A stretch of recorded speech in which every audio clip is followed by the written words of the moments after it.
सर्वशक्तिमान पिता धन्यवाद करते हैं आज के सुंदर बाइबल अध्ययन के लिए। खुदावन हर एक को बड़ी बरकत दे, आशीष करे पिता, यीशु नाम से मांगते हो, आमीन। हम पढ़ेंगे दूसरा इतिहास 13 अध्याय। यारोबाम के साथ अबिय्याह का युद्ध। यारोबाम के 18वें वर्ष में अबिय्याह यहूदा पर राज्य करने लगा। वह 3 वर्ष तक यरूशलेम में राज्य करता रहा। उसकी माता का नाम मिकायाह, जो गीबावासी उरियल की बेटी थी। फिर अबिय्याह और यारोबाम के बीच लड़ाई हुई।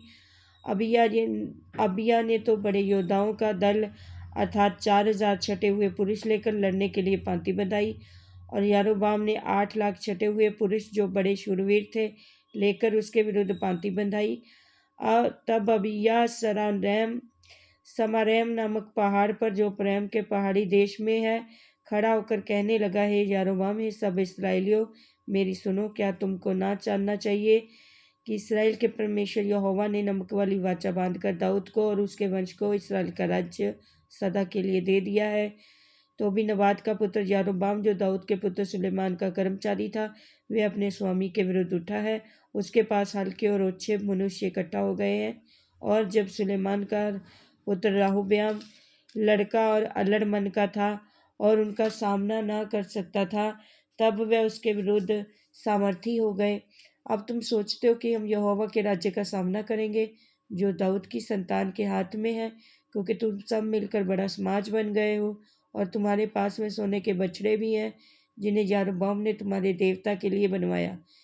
क्या तुमने यहोवा के जाजकों को अर्थात हारून की संतान और लेवियों को निकालकर देश देश के लोगों के समान जाचक नियुक्त नहीं कर लिए?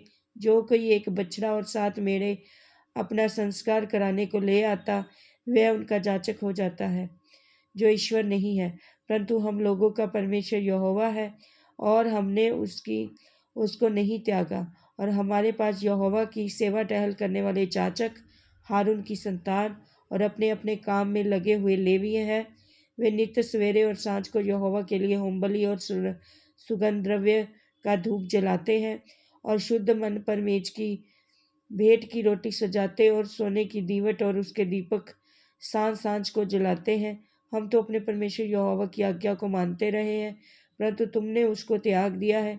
देखो, हमारे संग हमारा प्रधान परमेश्वर है, और उसके जाचक तुम्हारे विरुद्ध सांस बांधकर फूकने को तुरियां लिए हुए भी हमारे साथ हैं।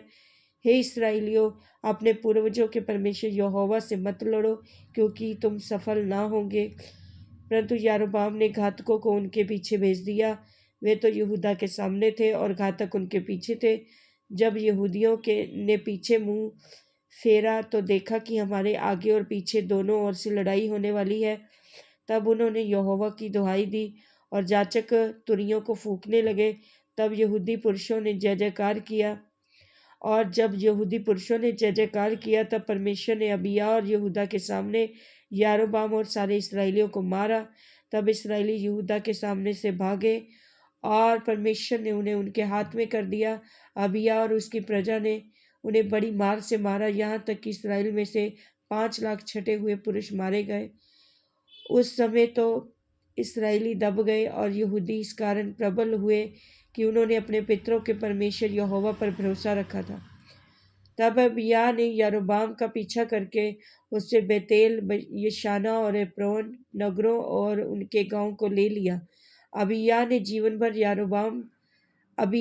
जीवन भर यारोबाम फिर समर्थी ना हुआ, और यहोवा ने उसको ऐसा मारा कि वह मर गया। परंतु अबिय्याह और भी समर्थी होता गया, और 14 स्त्रियां ब्याह ली। उनसे 22 बेटे और 16 बेटियां उत्पन्न हुई।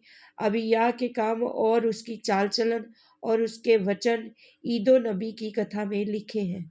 इस वचन के द्वारा पर ब्लेस करेंगे। आमीन। सबको जय मसीह।